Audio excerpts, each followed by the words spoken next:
de Juan, el capítulo 8.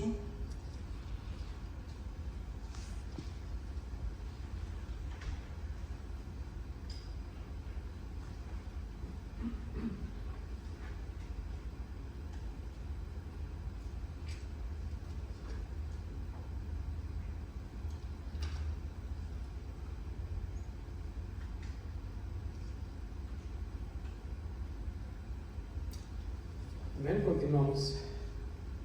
Estamos en el libro de Juan, vamos a comenzar el capítulo 8. Para que tengan un poquito de background en lo que está pasando, lo que está aconteciendo aquí. Es el último día de la fiesta de los tabernáculos y Jesucristo se para, ¿verdad? Y dice: yo soy el agua viva, el que bebe de esta agua, ¿verdad?, no tendrá sed jamás. Y luego dice: y el que cree en mí, como dice la escritura, de su interior correrán ríos de agua viva. Estaba hablando, ¿verdad?, solamente una repasada rápida. En el tiempo de la fiesta de los tabernáculos eran varios días, y en el último día, según el Mishpah, que es la tradición oral de los judíos, se paraba el sumo sacerdote, iba al estanque de Siloé y agarraba una jarra de oro, de agua, y la ofrecía sobre el altar, ¿verdad?, en el último día, en la mañana. Y Jesucristo estaba en la sinagoga, dice, y estaba aconteciendo todo esto. Cuando el sacerdote derramaba el agua sobre el altar, empezaban los salmistas a tocar, ¿verdad?, empezaban a cantar, y la gente agarraba palmas y empezaba a adorar a Dios de esa manera. Entonces, al terminar de derramar el agua, el sacerdote se para a Jesucristo y dice: el que cree en mí, como dice la escritura, de su interior correrán ríos de agua viva. Yo soy el agua viva, y el que cree en mí no tendrá sed jamás. Y pues para muchos, ¿verdad?, esto era pues algo serio, ¿verdad?, porque eran unas palabras muy fuertes contra el judaísmo, porque dicen: ¿cómo este hombre, terminando el sacerdote de derramar el agua, dice: yo soy esa agua que acaban de ver derramada ahí sobre el altar? Y pues entonces muchos creyeron en Jesucristo, ¿verdad? Y lo que esto quería decir, cuando el sacerdote venía y derramaba esa agua, lo que estaba diciendo era que el pueblo tenía sed de Dios. Eso era lo que se refería a la tradición. Entonces Jesucristo les dice: si tú tienes sed de Dios, yo soy el agua viva, ¿verdad? El que cree en mí no tendrá sed jamás. Es básicamente lo que les estaba diciendo. Y los judíos sabían lo que quería decir este simbolismo. Me imagino que los sacerdotes, ¿verdad?, se quedaron espantados de mirar lo que Jesucristo estaba interpretando. Después de esto dice: y el que cree en mí, como dice la escritura, de su interior correrán ríos de agua viva.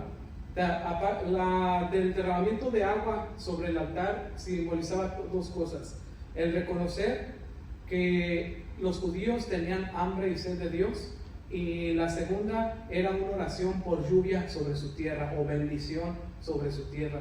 Y Jesucristo lo que les está diciendo, dice: pero si ustedes creen en mí, como dice la escritura, de su interior correrán ríos de agua viva. A lo que se refiere Jesucristo es que esa ofrenda que estaban derramando el sacerdote, que implicaba que tenían sed de Dios, Jesucristo está diciendo: el que cree en mí, de su interior correrán ríos de agua viva. Quiere decir que de tu sed, cuando crees en Jesucristo, al orar, al manifestar esta sed delante de Dios, de tu interior comenzarían a correr ríos de agua viva, que no iba a ser solamente una jarra, sino que perpetuamente ibas a estar en aquella adoración. Y si te fijas, cuando tú entras en adoración al Señor, no puedes parar, y quieres más de aquella presencia, y quieres más. Si fuera agua literal, ya se hubiera escaseado, ya se hubiera terminado la jarra. Pero Jesucristo está diciendo: el que cree en mí va a tener ese potencial de derramar delante del Padre ríos de agua viva, ríos de adoración, ríos de alabanza a nuestro Dios. Eso es lo que le está diciendo. Mucha gente se quedó sorprendida y admirada de lo que Jesucristo estaba diciendo, ¿verdad? Los sacerdotes, obviamente, y los fariseos, no les cayó nada esto, ¿verdad? Porque estamos en el tercer año y último año del ministerio de Jesucristo sobre la tierra. Sabemos que en el tercero y último año Jesucristo dejó atrás todas esas parábolas que decían: el reino de los cielos es semejante a un tesoro escondido. Dejó todas esas parábolas facilitas y comenzó a declarar su deidad. ¿Qué quiere decir deidad? Que tenía naturaleza de Dios. Eso es lo que Jesucristo comenzó a declarar, y no paraba de declarar.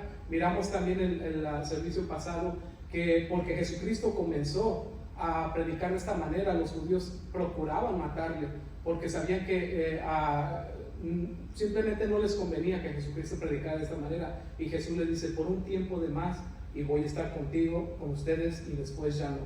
Este es el día después del último día de la fiesta de los tabernáculos. Me imagino que toda esa noche los fariseos y los escribas estuvieron tramando, ¿verdad?, cómo le iban a tentar, cómo lo iban a agarrar para poder matarlo.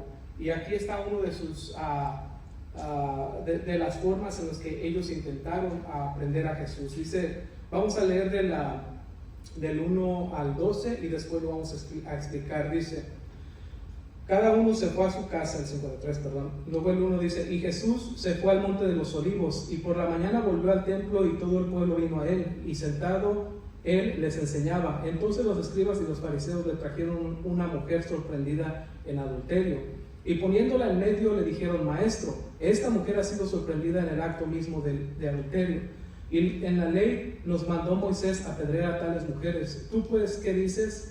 Mas esto decían tentándole para poder acusarle. Pero Jesús, inclinado hacia el suelo, escribía en tierra con el dedo.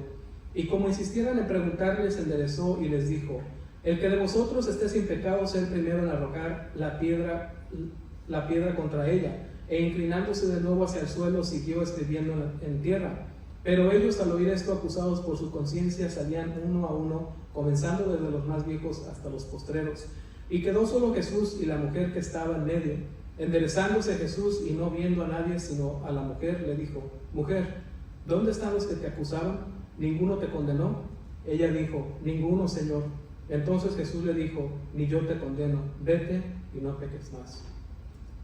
Esta es una de las escenas, ¿verdad?, que más fácil se nos quedan en la mente, por la manera en la que Jesucristo no abolió o no destruyó la ley, sino que la cumplió, pero de una manera en la que nadie esperaba. Ahora, vamos a estudiar si esto fue algo natural que aconteció o si fue una artimaña del enemigo para tentar a Jesucristo, para tratar de matar a Jesucristo en esa mañana. Dice el verso 1: y Jesús se fue al monte de los olivos. Sabemos que cada que Jesús tenía un encuentro social con la gente, lo que hacía después era se iba a orar, ¿verdad?, aparte. Eso siempre lo podemos mirar en el Señor, y es bueno que nosotros lo apliquemos a nuestras vidas, inclusive después de la iglesia. Cuando nosotros vamos y escuchamos la palabra de Dios, hay que no dejar que solamente lo que escuchamos en la iglesia sea lo que nos alimentó, sino hay que tratar de buscar esa presencia todo el tiempo, después de la iglesia, durante la semana y siempre, porque eso es lo que hacía Jesucristo. Por eso cuando se paraba tenía poder, por eso cuando le enfrentaban, ¿verdad?, siempre él tenía, pues por eso y porque es Dios también. Pero ese es un buen ejemplo que él nos da para que siempre estemos en comunión con Dios. Dice el verso 2: y por la mañana volvió al templo, y todo el pueblo vino a él, y sentado él les enseñaba. Me imagino que toda la gente que fue, ¿verdad?, y que estaba mirando que cuando el sacerdote derramaba aquella agua y Jesucristo se pone en pie y dice: yo soy esa agua, yo soy ese sacrificio, la gente, yo pienso que ya quería que Jesús otra vez fuera a predicar, porque querían escuchar qué es lo que tenía que decir de él mismo. Y fue y predicó, ¿verdad? No dice aquí de qué fue de lo que enseñó, pero terminó su estudio y era todavía temprano, ¿verdad? Dice: y todo el pueblo vino a él, y sentado él les enseñaba. Esa era la costumbre de los rabinos, ¿verdad? Enseñaban sentados. El verso 3 dice: entonces los escribas y los fariseos le trajeron una mujer sorprendida en adulterio, y poniéndola en medio le dijeron: maestro, esta mujer ha sido sorprendida en el acto mismo del adulterio. Dice el 3, ¿verdad?, que los escribas y los fariseos trajeron una mujer sorprendida en adulterio. ¿Qué hay mal en este cuadro? ¿Qué es lo que podemos hacer que no? Ellos están tratando, van a querer insinuar y quieren que Jesús actúe conforme a la ley y les diga, dice que la apedrean. Ellos querían que Jesús, una de dos, o la apedreara o rechazara la ley mosaica, la cual lo iba a poner en una muy mala posición a Jesucristo, porque todos ya traían piedras en las manos. Pero ¿qué es lo que nadie está observando aquí? El libro de Deuteronomio dice que cuando hay adulterio, se trae a la mujer. No, no dice así, mas ellos están diciendo que traigas a la mujer. Dice que traigas a los dos, tanto al hombre como a la mujer. Pero ¿por qué no trajeron al hombre? ¿Por qué nada más a la mujer? Hay personas, ¿verdad?, peritos o eruditos que piensan desde hace muchos siglos, no es algo nuevo, de que los escribas y los fariseos estuvieron observando quizás una mujer de esas, ¿verdad?, que se venden, y uno mismo de ellos fue y se prestó para el acto, porque sabiendo que la mujer iba a decir que sí, sabiendo que la mujer iba a interactuar con el hombre, así la podían llevar. Ellos no estaban interesados en escuchar lo que Jesucristo les iba a enseñar. Ellos lo que querían, como sabían con quiénes se juntaba Jesucristo, que andaba con las prostitutas, que andaba con los que tomaban, que andaba con toda esa gente, entonces que se sentaba a comer con los pecadores, cosa que ellos nunca iban a hacer porque se iban se hacían impuros, se hacían tales cosas. Entonces se imaginaron ellos que él iba a perdonar, ya lo tenían inconscientemente. Pero al incitar a toda la gente, estando en la sinagoga o afuera de la sinagoga y con piedras en las manos, ¿qué fue lo que estaban pensando? Le traemos a esta mujer, que agarramos en el acto, no vamos a decir nada del hombre, pero le traemos a la mujer porque no nos importa la mujer. El hombre a lo mejor era su cuate de ellos, su cuatacho, pero a la mujer se la llevaron y teniendo piedras en manos, y Jesucristo dice que la ley mosaica dice que las apedríe, y si Jesucristo dice que no, estaría blasfemando en contra de nuestra más sagrada ley. Y ya con piedra en mano, pues en vez de aventárselas a la mujer, se las aventamos a Jesucristo, y ahí lo matamos en esa mañana. Esa mañana pudo haber sido la última en la vida del Señor Jesucristo, y pudo haber sido la última mañana en la vida de la mujer que llevaron. Y Jesucristo sabía esto mismo, y ahí se los va a implicar él, y lo vamos a mirar. Y iban a ganar, los fariseos, ¿verdad?, iban a ganar, estaban hartos de las predicaciones de Jesucristo, de las enseñanzas de Jesucristo. Entonces le llevan a esta mujer, ¿verdad?, y la ponen en medio, delante de toda la gente, y le recuerdan, le dicen en el verso 4, le dijeron: Maestro, esta mujer ha sido sorprendida en el acto mismo del adulterio, y en la ley nos mandó Moisés a apedrear a tales mujeres. Se fijan cómo el enemigo siempre te dice una mentira a la mitad. No dice también a los hombres, sí, solamente a las mujeres, ¿verdad? Es lo que ellos están diciendo, supuestamente intérpretes de la ley. Y ese es el problema con el diablo. El diablo siempre te va a decir la mitad de las cosas, nunca te las va a decir completas. Podemos mirarlo desde el Edén, ¿verdad? Cuando dice, dice la serpiente, de manera que Dios les dijo, no coman de todos los árboles, para ver si habían puesto atención, ¿verdad? Y dice Adán, dice, no, sino que solamente de aquel que huele bonito, ¿verdad? De aquel que se mira bien suave, que está en medio. Y el enemigo sabía, pero siempre le gusta decir las cosas a la mitad, todo el tiempo. Otra cosa que el enemigo te va a poner siempre en una circunstancia en la cual te comprometa con Dios mismo. Cuando nosotros bajamos nuestra defensa, así como los fariseos hicieron con esta mujer, el enemigo siempre va a ser en tu vida. Recuerda que Jesucristo dice en cierta parábola que él sembró trigo, ¿verdad? Pero vino un enemigo y sembró cizaña en ese trigo. Entonces hay cosas en tu vida que Dios no las puso. Hay pruebas en tu vida que Dios no las puso, que fue el enemigo el que las puso, pero que Dios te va a ayudar y te promete salir de eso mientras confíes en Él, y que Él torna las cosas y el mal en bendición cuando nosotros obedecemos a Él. Uno de los ejemplos es Job, ¿verdad? Job era una persona que se levantaba, ¿verdad?, y ofrecía sacrificios a Dios por sus propios pecados de él, y dice, y por los pecados de sus hijos también, por si ellos hubieran pecado en contra de Dios. Entonces el diablo viene y le dice a Dios: ¿sabes qué? Este hombre te sirve porque lo tienes bien bendecido, la mera verdad, dice, pero quítale lo que tiene y vas a mirar cómo blasfema tu nombre en tu propia cara, le dice el diablo. Entonces Dios le permitió al diablo que lo tocara, ¿verdad? Hasta en su cuerpo. Entonces hay cosas que a veces Dios permite y hay cosas que a veces el enemigo planta en tu vida y caemos víctimas a esas cosas. Y cuando caigas víctima a esas cosas, no pienses que eres tú, porque todos flaqueamos, porque somos débiles.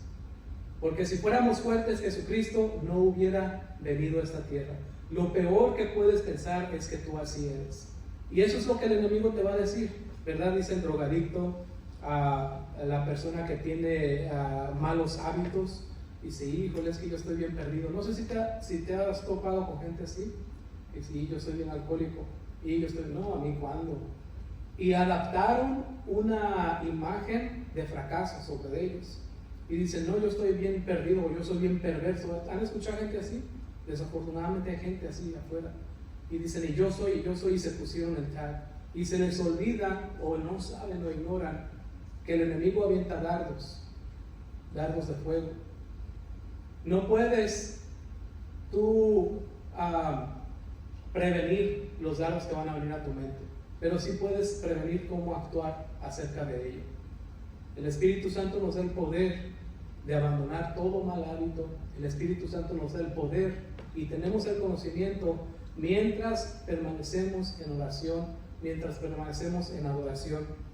Así es de que si tú piensas, y hay personas que han llevado un label o un nombre por mucho tiempo, que dicen, no, ¿cuándo me va a cambiar a mí el Señor? Si yo soy así, si yo siento que necesito aquello. Y no es que lo necesites, porque no lo necesitas. Dice la palabra de Dios, hablando del hijo, ¿verdad? En la parábola dice que es cuando el hijo liberta a un esclavo, en aquel entonces, el esclavo era verdaderamente libre. Nosotros hemos sido verdaderamente libres en nuestro Señor Jesucristo. Así es de que esta mujer fue puesta en esa situación, ¿verdad? Y desafortunadamente era el último día, la última mañana de su vida. Dice, le preguntan y le dice, ¿tú pues qué dices? El verso 6 dice, mas esto decían tentándole para poder acusarle, pero Jesús, inclinado hacia el suelo, escribía en tierra con el dedo. Jesucristo, sabiendo todas las cosas, cuando ellos le dijeron, mira, ¿sabes qué?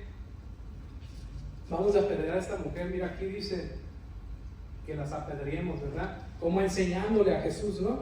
Lo que él mismo escribió.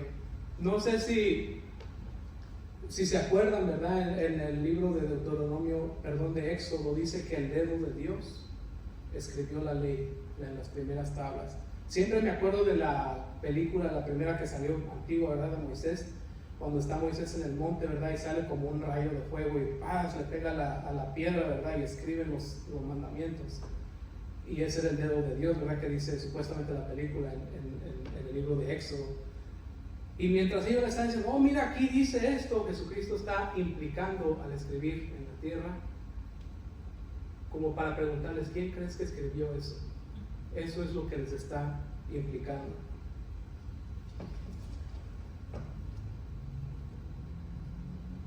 Continuamos. Ya me moví a Deuteronomio.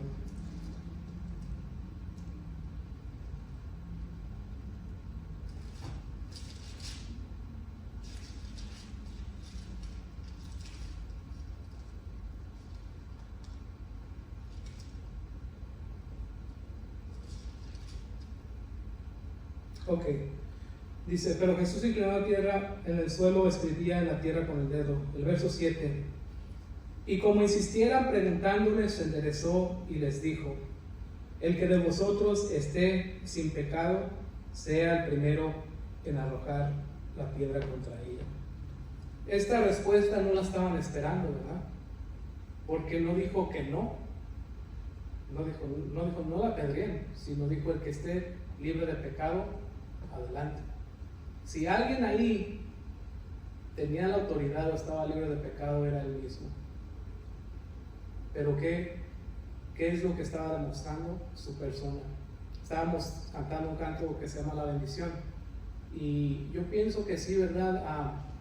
Interpreta un poco el corazón de Dios, que Él no está como nosotros pensamos, con el dedo apuntándonos, ¿verdad? A ver a qué horas caemos. Al contrario, si entendiéramos el corazón del Padre, ¿verdad? De Dios, que desea que nos arrepintamos, que vivamos cerca de Él. Porque un padre, te garantizo que no quiere solamente el honor o el título de ser padre. Un padre lo que más anhela es la comunión de sus hijos con Él. Eso es lo que un padre anhela. Y ese es el corazón de Dios. Entonces, Jesucristo aquí no, pudiendo, ¿verdad?, Él mismo ser el primero, no lo hace, sino que les dice, ok, ustedes que les gusta juzgar, comiencen ustedes. Y miramos que al verso 9 dice, después de que les dice, inclinándose de nuevo hacia el suelo, siguió escribiendo en tierra. Entonces Jesús estaba escribiendo como diciendo, yo escribí la ley. Luego contesta y vuelve a empezar a escribir. Aquí hay un simbolismo muy bonito en el libro de Juan. Muchos predicadores dejaron de buscar estos simbolismos, ¿verdad? Pero se los voy a enseñar al final de la clase. Todo lo que escribieron, especialmente en este libro de Juan, hay varios simbolismos de estos que van más allá de lo que miramos.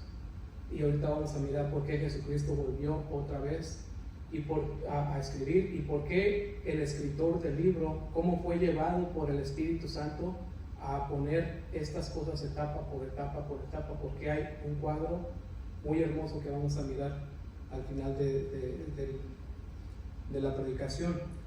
Entonces dice que continuó y dice, pero ellos al oír esto, acusados por su conciencia, salían uno a uno, comenzando desde los más viejos hasta los más postreros.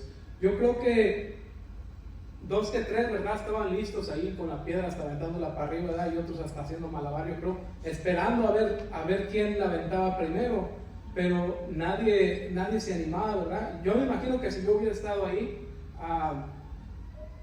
yo sabiendo, ¿verdad?, que soy el más pecador ahí, ¿verdad?, me puede esperarme a ver si Luis empieza, ¿verdad? Si le da yo con él, pues yo también, ¿no? Ya lo conozco, pero no, ¿verdad?, no, nadie se animaba. Es que dice la palabra que la palabra de Dios o de Cristo, ¿verdad?, es más cortante que toda espada de doble filo y penetra el corazón y los huesos y los tuétanos y discierne las intenciones del corazón, ¿verdad? Entonces se sintieron aquellos hombres, ¿verdad?, pues atacados por la verdad que había en Cristo. Recuerdo que en la escuela me hicieron hacer un sermón ilustrativo acerca de esto, ¿verdad? Y me dijeron, no puede ser ninguno de los personajes principales, no puede ser Jesucristo, no puede ser la mujer, no puede ser los fariseos, tienes que ser alguien más. Y yo escogí ser un niño, ¿verdad? Y me hicieron que contara esta historia, ¿verdad? Era en la mañana, como las 9 de la mañana, cuando terminaba la misa, ¿verdad? Y le llevan a esta mujer entre jalones, ¿verdad? Y llorando la mujer. Y yo era uno de los niños que estaba entre la orilla, ¿verdad? Para salir del chisme, ¿verdad? Ni la nariz me soné, de esos de antes, ¿verdad?, que no tenían zapatos.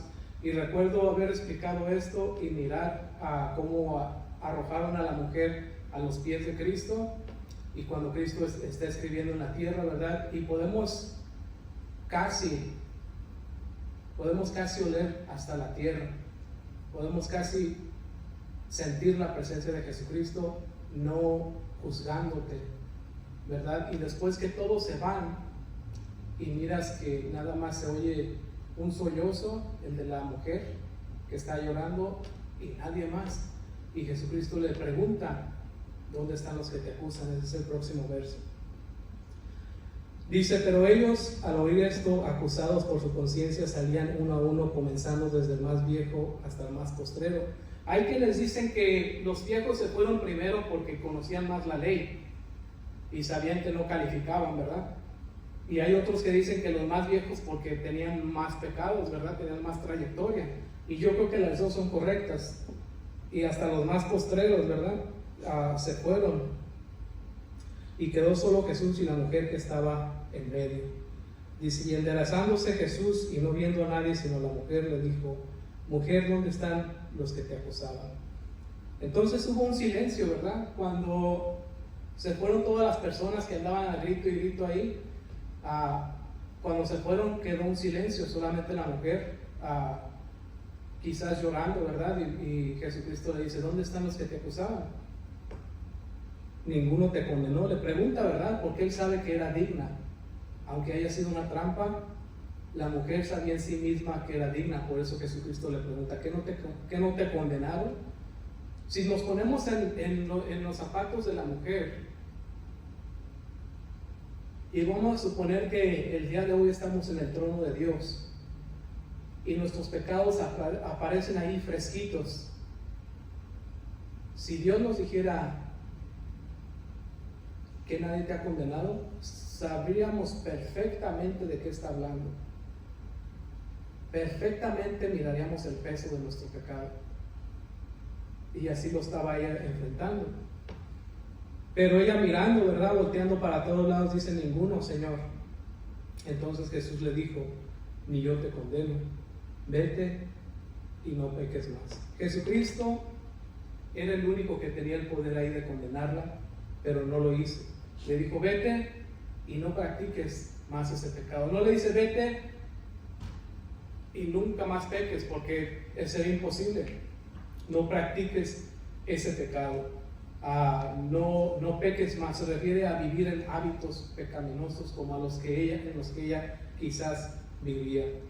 Ahora vamos a mirar ese simbolismo del que le estábamos hablando. Cada que encuentre uno los voy a tratar de traer. En el primer siglo la iglesia primitiva comenzó a leer la Biblia y empezaron a encontrar estos simbolismos y se fascinaron por el contenido que había. Y muchos de los maestros de los primeros padres se fascinaron tanto que al último estaban buscando cosas que eran muy profundas y dejaban lo práctico afuera, ¿verdad?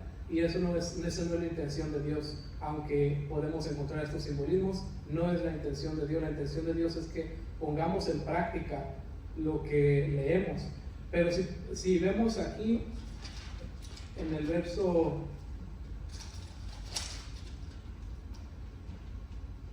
6 del 8 dice, en la ley, desde el 5 dice, en la ley nos mandó Moisés a apedrear a tales mujeres. Tú pues, ¿qué dices? El 6 dice, mas esto decían tentándole para poder acusarle, pero Jesús, inclinado hacia el suelo, escribía en la tierra con el dedo. Esto simboliza la primera ley, la ley mosaica, porque ellos le están diciendo, mira, aquí dice, y Jesucristo comienza a escribir y dice, implicándoles, ¿quién crees que escribió eso? Después podemos mirar, habla Jesucristo en el verso 7 y dice, el que vosotros estéis sin pecado, sea el primero en arrojar la primera piedra contra ella. Esto simboliza la predicación del nuevo pacto, Jesucristo hablando. Si vemos el verso 8 dice, e inclinándose de nuevo hacia el suelo, siguió escribiendo la tierra. Lo que creemos que esto simboliza es que la segunda vez que Jesucristo comienza a escribir, está escribiendo el segundo pacto. Ya no el primero, sino uno mejor, empieza a escribirlo. Y fíjense lo que dice el 8, e inclinándose de nuevo hacia el suelo. Esa es otra de las cosas, ¿verdad? Hacia el suelo, que simboliza su muerte, que se inclinó hasta el suelo. Y es curioso que también, ¿verdad? Dice en inglés que he lay to the ground, que se acostó en el suelo, simbolizando su muerte. Y luego dice, ¿qué dice el verso 10?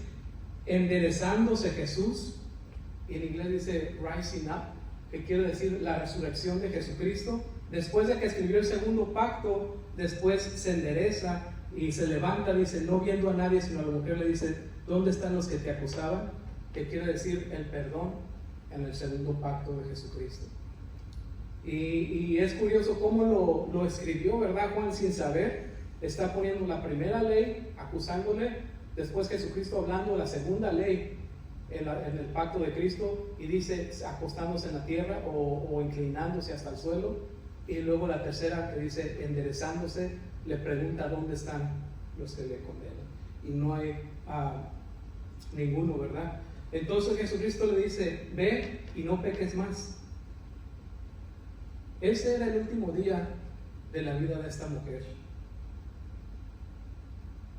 Yo no sé cuántos hemos tenido esa experiencia, ojalá que no muchos, pero no sé si has tenido un día en el que sientes que ibas a morir, o que va a algún accidente, o que pensaste que hasta ibas a llegar.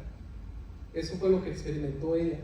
Y ese día Jesucristo le dijo: ve y no peques más, cambia tu vida hoy. Ese día Jesucristo le había extendido vida. Ese día le dijo Jesucristo: cambia tus hábitos. Hoy tienes una nueva oportunidad. Ese mismo día Jesucristo le prometió muchos más amaneceres. Con esta epidemia que hay, ¿verdad? Muchos de nuestros seres han estado enfermos. Y Jesucristo, al sanarlos, les ha prometido muchos amaneceres más contigo. Y esa es una causa de gozo, ¿verdad? Porque no lo digo por los que estamos aquí, ¿verdad? Yo en abril sentí que como que agarré algo así, porque recuerdo que no podía hablar y no podía respirar. No vine una semana, un mes a la iglesia. Y era cuando apenas se oía, no estaba ni seguro qué es lo que me estaba pasando, pero recuerdo que Verónica me habló y no pude contestarle. No tenía suficiente fuerza para hablar, porque toda mi concentración tenía que estar en respirar, porque ya no podía respirar. Y recuerdo que cuando no pude respirar, nomás le dije así y me paré. Me acuerdo que en aquel entonces tenía inversiones en Bitcoin, ¿verdad? No lo hagan, yo lo hice por mi inmadurez. Pero recuerdo que yo sentí que en cualquier momento me iba a caer. Sentí que no llegaba ni a la puerta, ¿verdad? Y recuerdo que me metí y saqué todo cambié a como está, ni el precio me fijé, no supe si gané o perdí, lo cambié todo y me salí y dije: ahorita si alcanzo, si vuelvo a entrar, le voy a decir que me lleve a la emergencia. Pero todo lo estaba pensando porque no tenía fuerza. Y recuerdo que había visto en la televisión, ¿verdad?, una mujer que decía, hablaba bien quedito y decía, es imposible pensar que toda mi energía está concentrada en lo que estoy hablando. La entendí perfectamente, porque no podía. Y recuerdo que me puse en el barandal de mi porch para que me pegara, según yo, el viento, y no me pegaba el viento, y me empezó sí me pegaba el viento, pero no me satisfacía. Y recuerdo que hubo un gemir dentro de mí y le dije a Dios: cuida a mi familia, ¿verdad? Eso fue lo único que sentí, ¿verdad? Decir nada más, y pensé que iba a soltar. No tenía la fuerza ni de regresar para dentro de la casa. Y me acuerdo que cuando le dije esto, comencé como a llorar y no tenía ni fuerza ni de llorar. Y mi teléfono pitó, porque tengo el teléfono que cuando no ves un mensaje te vuelve a pitar. Y ahí entre mi llorar, cuando le entregué al Señor mi familia, me arrepentí y era el pastor Dan. Y era un versículo en la Biblia, es el que está en Isaías, cuando Ezequías se arrepiente, que le dicen: te vas a morir, y que se da la vuelta y comienza a llorar y le dice que lo perdone. Y dice Dios, ¿verdad?, cuando se regresa el profeta Isaías: por cuanto te humillaste, ¿verdad?, el Señor te ha aumentado la vida.